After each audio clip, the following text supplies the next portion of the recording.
Are you a developer who saves API keys in their code like these poor souls? Are you a developer who then commits these keys into a Git repo and shares it publicly on GitHub for the whole world to see? Well, then you might as well hand your house keys over to thieves. If you're lucky, they might be content to mine some hip new cryptocurrency on your dime, but if you had any valuable customer data on the other end of your APIs, then get ready for it to be taken hostage and your company squeezed for some pretty pennies. Well, this couldn't get much worse. I'm afraid that's a failure of imagination.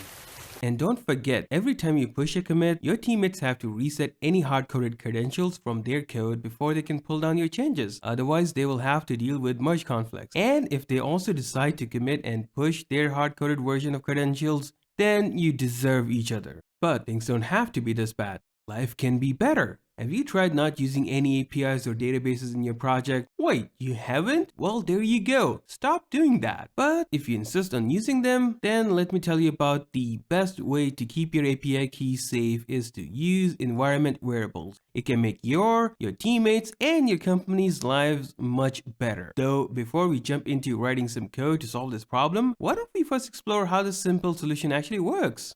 We are all used to hard-coding API and database credentials into our code. So when our apps run in development or production environment, they can just read the information from the code itself. We are also familiar with using variables in our code, variables which can be passed to functions and classes to be used later when needed. Environment variables are no different. They can be defined and then used by different programs as needed. They are defined at the operating system level and can be used by any running programs when needed. These environment variables tell your programs where to find different compilers, where to save your information, or what to show on the terminal prompt, among many other things. But environment variables can be used for so much more. You can create your own custom environment variables and set them to any values you need them to be. They can also be consumed by your applications. In fact, using environment variables is a best practice when deploying your projects to the cloud. Let's take a look at a greeting app whose purpose, as you guessed it, is to greet you. The app receives the greeting message shown on the screen from an environment variable, an environment variable whose value can be changed as needed. And now with that, we can see our app is showing the newly provided greeting message. That was amazing and seems to be just the thing the doctor ordered. But we can't implement the solution as is on our development environment because we will need to reset the environment variables each time we restart our OS. And that's not mentioning the issue of environment variable names colliding when running more than one project. Both of these issues sound annoying if we had to deal with them, but luckily for us, this is where dotenv can step in and save the day. Now, let's take a look at the same greeting app running locally in our development environment, complaining about not having received a greeting message. To fix this, why don't we go ahead and create a .env file in our project and add the missing message key with our greeting message. And while we're at it, let's reload our server and refresh our browser to see the new greeting message in effect. We can use this .env file to store any number of custom environment variables for use in our project. But if you run git status on the project, you will find Git is ready to stage the newly created .env file, which would be a problem. So let's fix this before it becomes a real problem by adding the .env file to the git ignore list,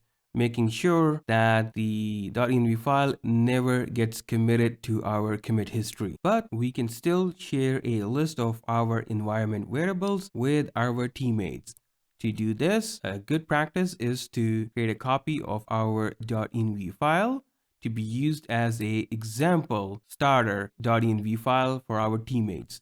We do this by removing all the values for each of the keys provided in this .env file, because we wouldn't want to share the values, would we now? That will defeat the whole purpose of using environment variables in the first place. With the values removed from the example env file, you can now safely commit the file to your Git history and share it with your teammates, who can now safely clone your project and create their own version of an env file based on the env example file provided by you. A word of warning, using environment variables on the front end will not protect you from exposing your API credentials to any mischievous hackers out there. That's not to say environment variables can't help on the front end, but it is a lot more involved process and something that's beyond the scope of this video. With that, you should now be able to keep it secret.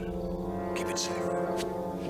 Now, I will be releasing videos on how to use dotenv with some of the frameworks out there, so let me know in the comments which frameworks I should cover next, and if there is anything else you want me to cover. If you liked whatever the heck this was and want more of it, then do whatever the screen tells you to. That is, if you are into this sort of stuff. Otherwise, why the heck did you even watch this video till the end?